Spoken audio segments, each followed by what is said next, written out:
भगवान श्री कृष्ण का जन्म कैसे हुआ था, इस बात को तो पूरी दुनिया जानती है।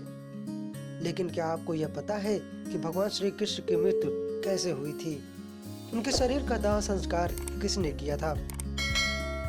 ये ऐसे सवाल है जिनका जवाब जानना बहुत जरूरी है। तो चलिए हम आपको बताते हैं कि आखिर भगवान होते हुए भी श्री कृष्ण की मृत्यु कैसे हुई थी।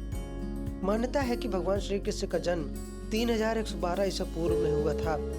वैसे तो श्री कृष्ण का जन्म मथुरा में हुआ था, लेकिन उनका बचपन गोकुल, वृंदावन, नंदगांव, बरसाना और द्वारिका आदि जगहों पर बीता।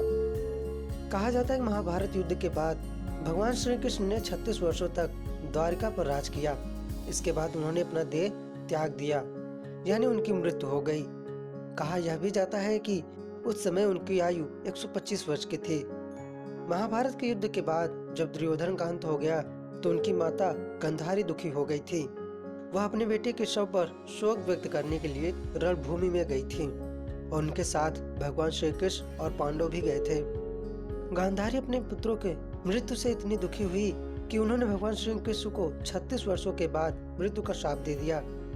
यह सुनकर पांडव चकित रह गए थे, लेकिन भगवान श्री कृष्ण जरा सा भी विचलित नहीं हुए और मुस्कुराते हुए अपने लगे अभिशाप को स्वीकार किया।